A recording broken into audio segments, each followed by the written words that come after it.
with that, I would love to get into some of the stuff about COVID, because the tie-ins with what's going on in our society today are tremendous. With the rioting and everything else, it's kind of like moving backwards in time now.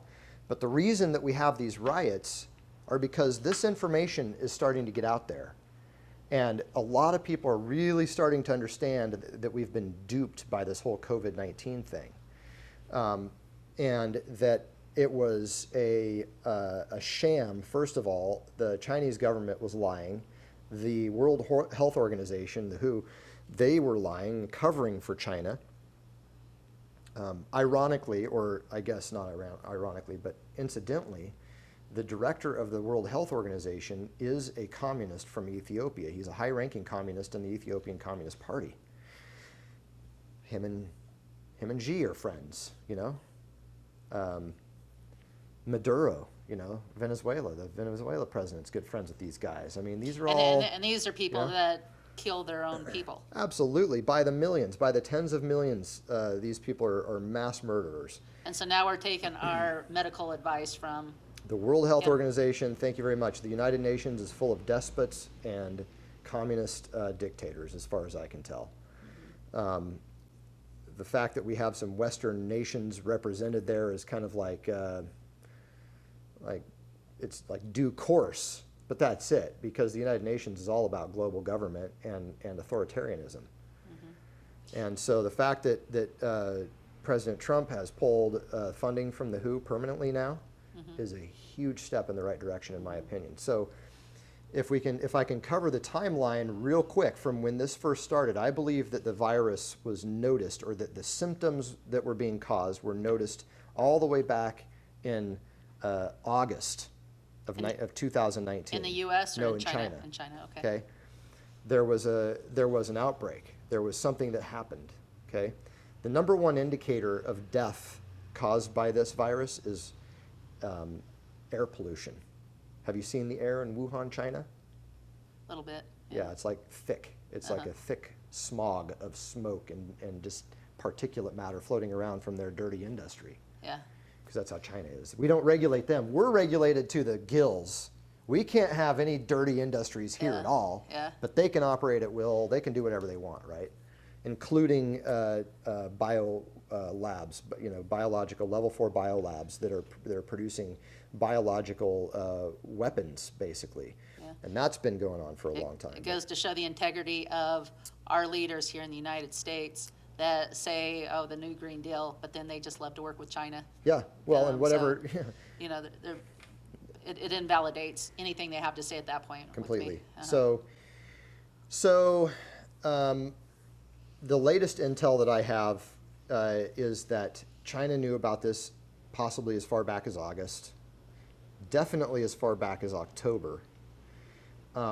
And then for sure, they knew that there was human-to-human transmission of something going on in November, okay? Meanwhile, millions of flights are flying in and out of Wuhan in that province, coming and going from all these different other countries where they travel to do business. And, you know, and so I think that the United States, while maybe not having its first known victim or whatever, recipient of the virus, probably again as far back as November, maybe even earlier than that, October. The first official one I think was recorded in December. But again, the PCR tests that are being done are even still today, are not accurate. And so we don't really even know, honestly. Like if we're really trying to be scientifically objective about this, we don't know. We don't know. But we're acting like all these policymakers are acting like we know all kinds of stuff. Or at least that they do. We do know lots of stuff now. Like after we fast forward all these months, we've got tons of data. But at the time, we didn't. And so, anyways, I would like to start with some good news. The virus is dead. As far as I'm concerned, this is a moot point now. Viruses, generally speaking, can't live in the sunlight for more than a few seconds. okay? So as soon as the weather starts changing in all of these locations, the same thing with the flu virus and other things that go around, is it dissipates, it goes away. Okay, so I just want to be honest. I listened online to a pastor, and his wife is a, was she a nurse? She's in the medical industry somehow. Anyway, they're really, they were concerned. I haven't heard much from them anymore. But they said people in warm places were getting the virus, and they were concerned because they said that some of what was going on was going on, as far as a lot of deaths and Sure. the suffering. Sure. So the sun isn't the cure-all. People with compromised immune systems and low vitamin D levels and low zinc levels they're gonna suffer all kinds of maladies in their life. And when something like a new virus comes out, or an old virus, as the case might be, they are more susceptible to it. People with good immune systems generally shed the virus easily, and they don't have a problem with it. So the study that I've got in front of me right here it is a Chinese study, but it totally stands up to reason. I'm not dubious of this study. I was initially, just because it's out of China, and I'm kind of like skeptical about stuff coming out of there. But I believe this, actually. I believe it heart and soul. This was a study that was done with 455 participants to study the infectivity, in other words, how infectious are asymptomatic carriers of the virus. In other words, asymptomatic is, for people who don't know what that is, it's when you have, you may have the virus on board your body, but you're not showing any symptoms. Okay, you have a good immune system. And so what they did is they followed 455 contacts in this particular study. There have been multiple studies since this one too that are backing this up from other countries. So they had 35 patients, 196 family members, and 224 hospital staff, and they were traced and followed and recorded all the diagnoses and all that kind of stuff. So they extracted their epidemiological information, clinical records, auxiliary examination results, and therapeutic schedules. Okay, so they were monitoring all these people constantly. The results basically are that they cannot prove asymptomatic spread. There was zero. Out of all of these participants, zero asymptomatic spread. Okay, that's key. Yeah. That's a huge deal. Yeah. Because what we have going on in our society right now is I'm seeing people walking down the street on a rainy day with a freaking mask on. By themselves. Yeah. I see people driving around in their cars. I saw a guy the other day, I was at Les Schwab and getting some work done, and I saw a guy in there, he had his mask on his chin. It's like a chin strap, because he was eating. He was sitting there eating for like a half an hour in Les Schwab, sitting at a table with people around. Okay, his mask was totally off. And then when he was done with his transaction, he put his mask on, walked outside, and got in his car with his mask on. And I thought, this is so absurd. This is so absurd, especially when the scientific evidence suggests that there is no such thing as asymptomatic spread. Wow. Or that it's extremely rare if it does happen, because we can't prove that it happens. Well, we don't have kids go to school. Nobody could graduate. Yep. Because of this whole purpose. Yeah. Because it's all about the I wear a mask, you wear a mask. This is what Dr. Fauci says. I wear a mask, you wear a mask. We protect each other. We don't have symptoms. Yep. So what are we protecting each other from? Now we find out we're not protecting each other from anything. There's no point to it. It's a show. It's if nothing else, it's a virtue signal. It's like, look how good I am. I'm preventing myself from infecting you. I mean, it's nonsense. Okay, so here's a backup. The World Health Organization. So I also believe World Health Organization and the CDC, while they sometimes will cause massive panic, like at the beginning of this thing, the World Health Organization is the one who caused the panic by saying it's a 3.4% death rate. 2.5 million people in the United States alone are going to die from this, is what they were saying. and everyone starts buying toilet paper and freaking out. And then governments are starting to shut down economies, and then the cascade effect happens because of what that guy at the WHO said in one interview. Right. Okay. Now the WHO is actually coming out with all these, now that these scientific studies are being published from all over the world. It's not just China. There's others now. I haven't actually gone to them and read them yet. But basically, the WHO now is validating what I'm saying. From the data we have, it still seems to be rare that an asymptomatic person actually transmits onward to a secondary individual. Dr. Maria van Kerkhove, head of the WHO's Emerging Diseases and Zoonosis Unit, said at a news briefing, what is it? What's a zoonosis unit? I have no idea. Maybe that's transmitting from an animal to a human. I don't know. Quote, "We have a number of reports from countries who are doing very detailed contact tracing," she added. "They're following asymptomatic cases, they're following contacts, and they're not finding secondary transmission onward." They're not finding it, but then she ends the sentence with, "It's very rare."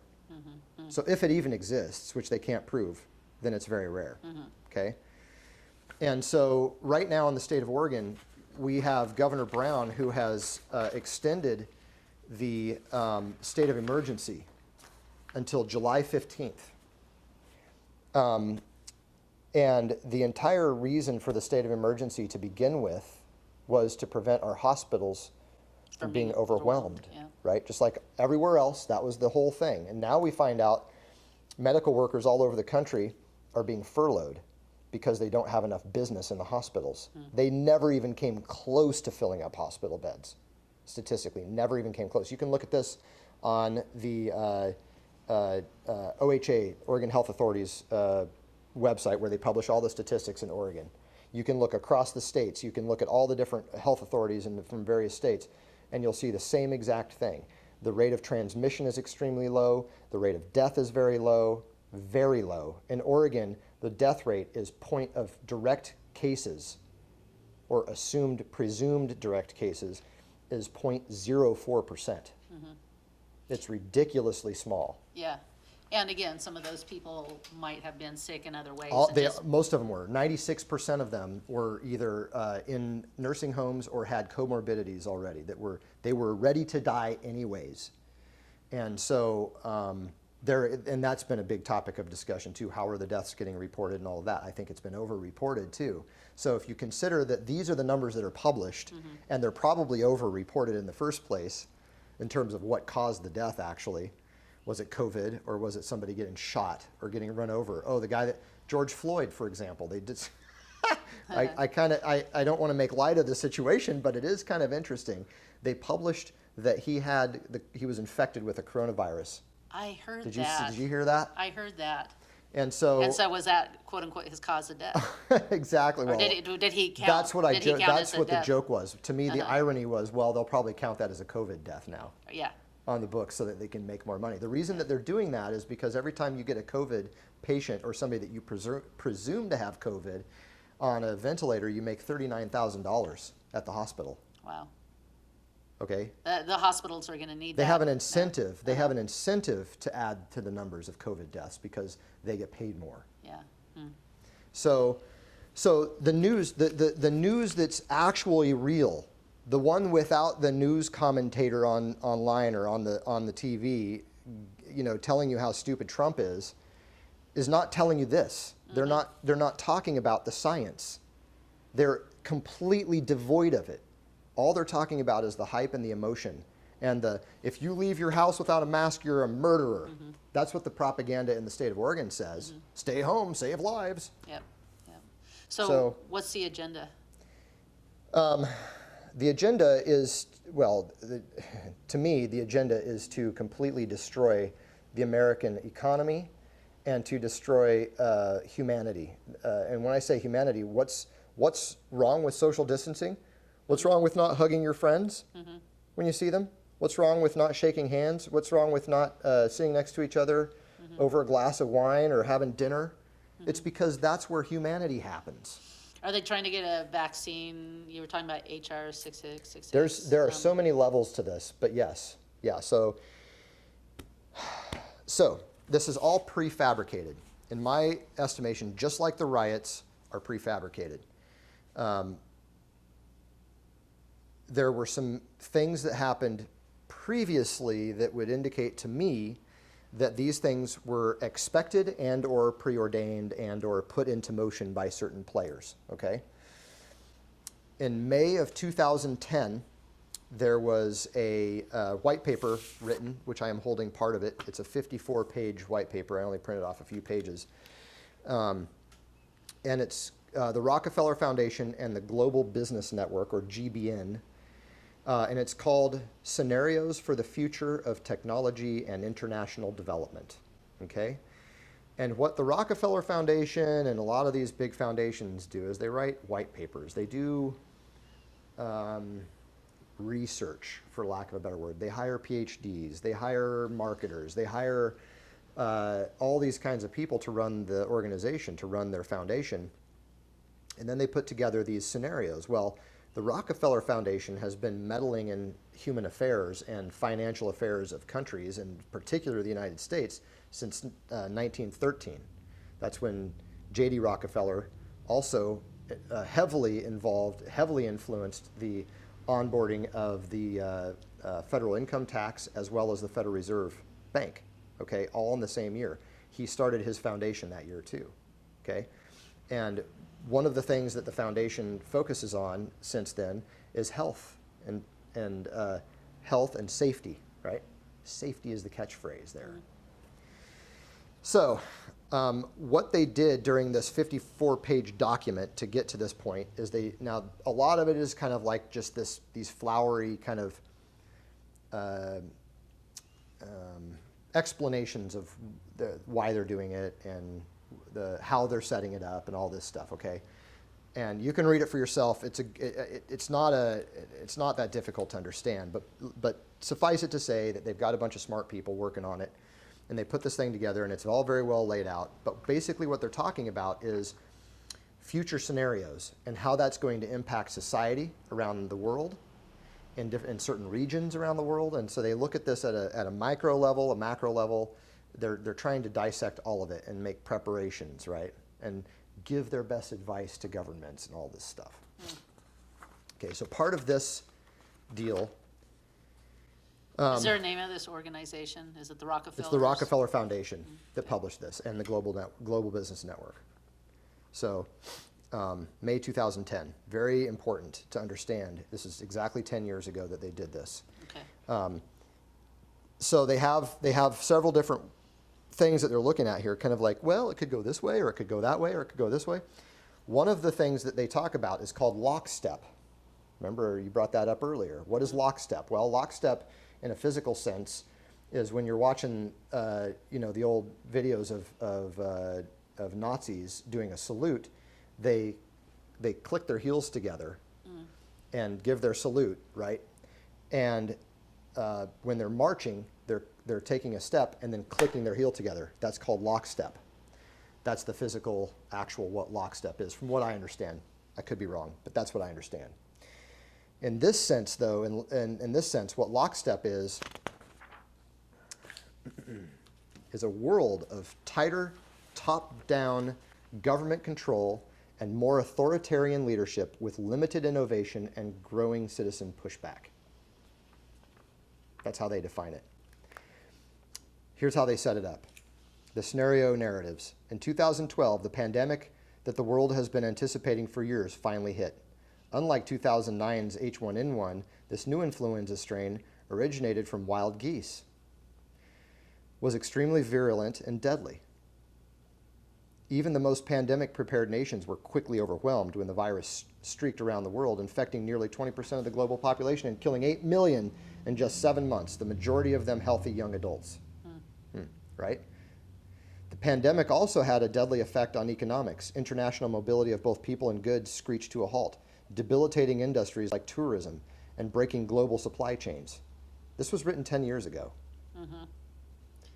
And this is a scenario 2012. This is a scenario that they just manifested. This didn't actually happen. Yep. This is in their minds. Okay. Okay?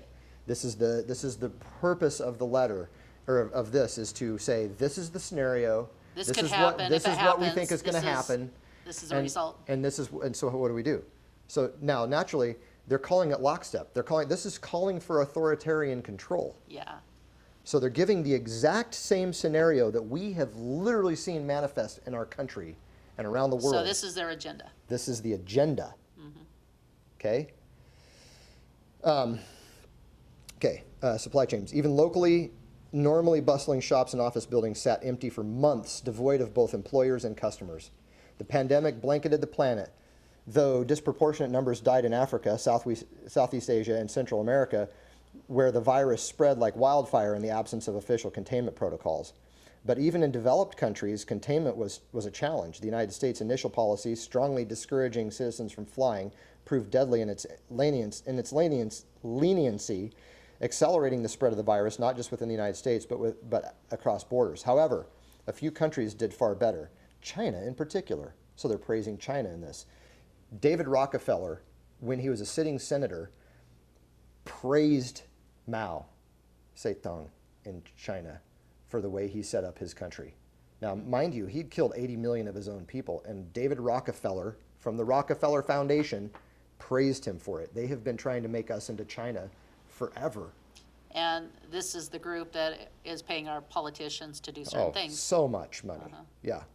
So this whole lockstep thing, and they go into more detail. There's pages of this laying out this exactly what we're seeing today, exactly to a T. They're even talking about the social unrest. So how does it end? Oh, really? Oh yeah, The this social is all unrest? planned. Every single, that's why I'm saying there's a tie-in between the virus and the chaos that we're seeing in the streets right now. And It was and planned. what is that? How and does that end? Not only predicted, but, well, it doesn't end. It's just, this was written to give policymakers a scenario by which to create policy. Okay? This was written, similar to Event 201, this was written so that the United States could make their system more robust. Okay? The policies that we see that have been put in place today were not written after the outbreak of COVID-19. They were written years ago, and they've been sitting there collecting dust because we haven't had a use for them. They were written because of this and other historical facts. That's why they're written. Authoritarians have the plan. They have it all laid out. They're just waiting for that event. They're waiting for that moment where they can now spring these things upon us because of public safety. It's always couched in safety and feeling comfortable. And you don't want to be a murderer, so you better stay at home. It's all about the safety, right?